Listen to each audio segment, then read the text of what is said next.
All right, to discuss This more, is we're news now being joined live updates. by Let's watch Kun David it. B. Desroches from California. He's a professor of the Marshall Institute and former deputy director for peacekeeping in the Office of the Secretary of Defense. Always a pleasure having you on our broadcast, Colonel.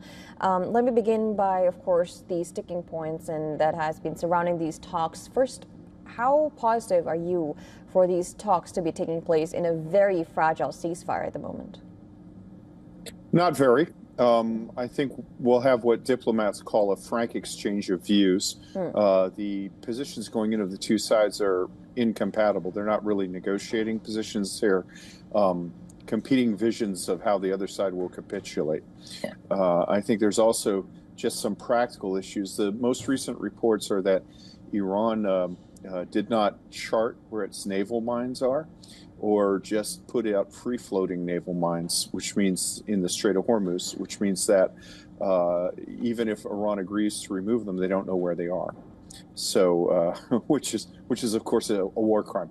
But so the possibilities of each side getting what they want seems to be remote. The linking of Lebanese Hezbollah to Iran's demands kind of puts the lie to 40 years of Iranian statements saying that this was simply a domestic Lebanese phenomena that they just supported as an issue of solidarity. Basically shows them to be an annex of Iranian foreign policy. So there's a lot of difficult issues here, and I don't think they'll be resolved at any time soon. And at the same time, there are calls coming in. Of course, the remark came in from Donald Trump, who said, "Oh, we will get the Strait of Hormuz, it'll open up soon." And earlier we had heard many comments coming in. He called it a beautiful thing and a joint venture.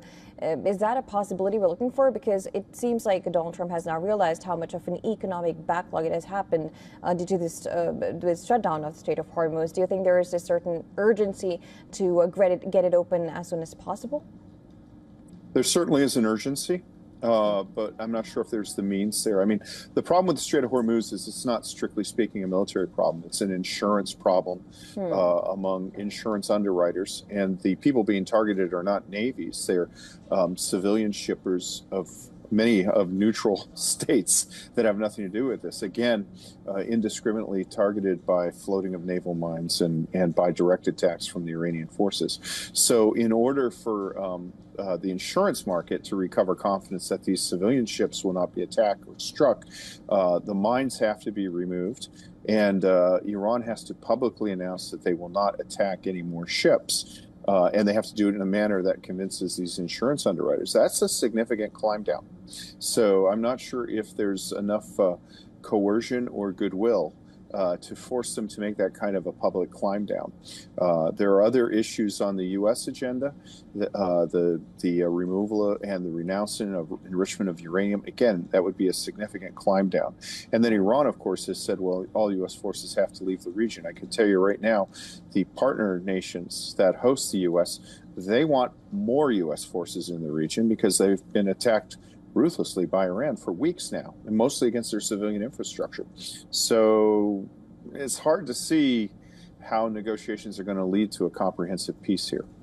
And who do you think has the ball in their hands? Because consider the fact that if you look at the talks that were happening before this war took place, somehow now it seems like Iran has a lot of leverage. Also, with the Strait of Hormuz becoming the #1 flashpoint and a very positive point for them to negotiate on, who has the ball in the hands right now? Right.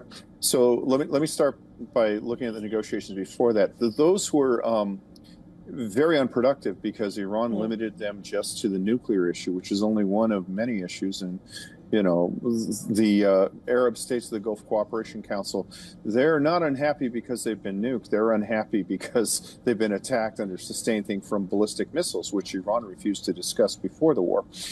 We haven't seen, because Iran has closed its access to the international press and shut down the internet for months. We haven't seen what the damage is. It is quite possible that Iran is negotiating out of desperation that they were approaching the point beyond which the state could not function because of damage. But at least in the public realm, the closure of shipping in the Strait of Hormuz, which we have to emphasize is a international water, and the shipping lanes that have been mined are in Omani territorial waters. And Oman was the mediator. So, they're not a combatant. Hmm. But that certainly has grasped it.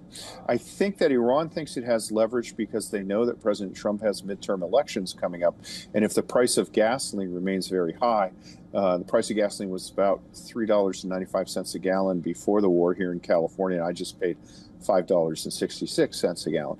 If that remains that high, President Trump's chances in the midterm election are going to be diminished significantly. So I think they feel they have momentum, but the air presence that's been hammering Iran that we haven't really seen reported, they are rearming, refitting, and they're in a position where if the conflict ensues, they'll probably have an expanded target list. So I would kind of put that question off to the side, hope for good things, and if the talks break down, we'll see who has momentum, we'll see who has initiative.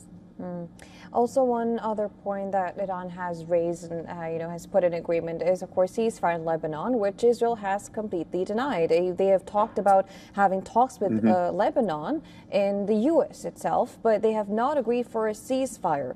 Would Iran take that as a point of agreement, and will Israel at any point agree to a ceasefire if the U.S. actually agrees for agreement and puts in this point as well that there has to be a ceasefire in Lebanon? I think it's highly unlikely the U.S. would put in the requirement for a ceasefire. I mean, what that would require would basically be the United States admitting publicly.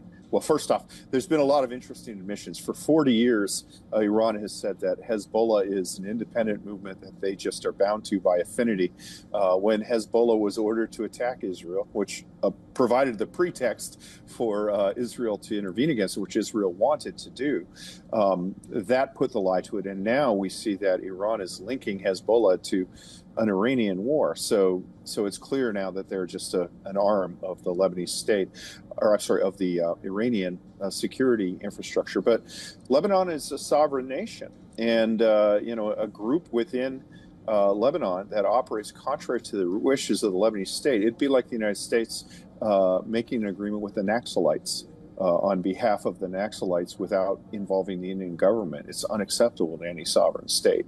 So I don't see that happening, and I don't see Israel doing this because I think Netanyahu realizes that American support for Israel is never going to be as high as it is right now. He's got a narrow window to destroy Hezbollah, and he's not going to casually give up that opportunity. So those issues are not there. There will be Lebanese-Israeli discussions, but those will not include Hezbollah. So I think Hezbollah, having obeyed Iran's orders, is unfortunately going to find that Iran is not in a position to support it, and is going to be dealt with by the Israelis on Israel's timeline. And that's very interesting because when we talk about the talks that might happen between Israel, of course, Israel and Lebanon, one of the conditions that Israel has been talking about is disarmament of Hezbollah. So will that be one issue that will be raised at this point, and that will be conditioned for a ceasefire? Possibly, but again, Hezbollah is not part of the talks between Israel and Lebanon. And Hezbollah does not serve the interests of the Lebanese state and does not serve the interests of the Lebanese people. Hezbollah serves the interests of Hezbollah's leadership, and it serves the interests of Iran. And that's why it attacked Israel, because Iran ordered it to try to divert Israeli military resources away from attacking Iran. Even if Israel and Lebanon come to an agreement, the Lebanese state has not shown any real interest or capacity to forcibly disarm Hezbollah. It's clear that Hezbollah will not disarm unless it is forced to. So that leaves the only person with the interest and the capability to deal with Lebanon comprehensively is Israel. I think what Israel is challenged to do is to try to convince the Lebanese that their beef is with Hezbollah and not with the Lebanese state. Hezbollah always has portrayed any attack on it as an attack on Lebanese sovereignty, which is a considerable amount of gall when you consider how Hezbollah has basically become a de facto state within a state and has its own foreign policy. Coming back to the Strait of Hormuz, do you think that these talks could somehow also balance the control that Iran has on the Strait of Hormuz in the future? When we look at the talks, would U.S. try and assess how or how much control does Iran have, considering the fact that it clearly disrupted the global economy with its stoppage? Yeah, that's kind of hard to measure. I mean, one of the interesting questions here is China has been very quiet because they see the United States punching itself out. But China and your country suffer greatly from Iran's extortion, really, in the Strait of Hormuz. I mean, these are international shipping lanes, and Iran is picking and choosing who can go, creating an energy crisis, and demanding payments for the passage of ships through international waters. That does not serve Chinese interests, and I think that Pakistan, one of the interesting factors about Pakistan as a mediator is, first off, Pakistan, they have muscle memory about Iran issues because they represent Iran's interests in Washington, just as the Swiss do for the Americans in Tehran. So they know how they're familiar with the issues of Iran. But the second thing is that Pakistan is probably Iran's closest partner outside of states that are almost satellites like Burma and Laos. It's certainly the closest partner that actually has a measurable military capacity. So I think that Pakistan will be in a unique position to bring the positions of energy recipient countries like India and China to the table. And those interests are not with Iran having the ability to extort a fee. If that principle is agreed to, then there's no limit to the amount of rigmarole and the level of fees that Iran could levy. So I think that it's going to be interesting. And talking about that, it's of course China and India, of course, had their ships, and so had Japan and France, who are allies of U.S. And it seemed that it was a desperation for, of course, we had a lot of European leaders getting in talks with Iran there. Do you think that changes anything diplomatically? Not really. I mean, Iran has never really valued or respected the European nations and the other nations. They've engaged with them diplomatically because they were trying to define a role for them, and that role is to pressure the United States. They really didn't see any value with the European countries except as possible markets, possible importers of technology like Airbus parts for Iran's civilian air fleet, which is also dual-use military. During the JCPOA, when sanctions were lifted on civil aviation parts, those airplanes were used to ferry Revolutionary Guard and Iranian officered militias into the Lebanese civil war, for example. But basically, they only really value the Europeans because they think the Americans listen to them to some degree, and they expected the Europeans to enforce the JCPOA. They expect that the Europeans are people who will leverage the Americans to do Iranian things, and they find a community of interest because Donald Trump is not popular at all in Europe. So they think that that's fertile ground to, people like me who've spent a lot of our military career in Europe have regard for the Europeans. They figure that, well, if the Europeans tell us something, that will move the American public opinion meter a little bit and possibly force President Trump to move more towards the Iranian position. But I think President Trump has demonstrated that he doesn't really care what Europeans think. He's guided by American interests as he sees them. Also coming back to, of course, the Gulf states, because you mentioned that when you talk about Pakistan, of course, it's not just Iran, but also when you talk about their dealings with Saudi Arabia, for defense pact, almost like if Saudi Arabia gets attacked, it was known that, of course, Pakistan will get involved as well. But when you look at Iran and how their attacks happened in the Gulf states, they were able to, of course, attack power plants. They were able to attack desalination plants.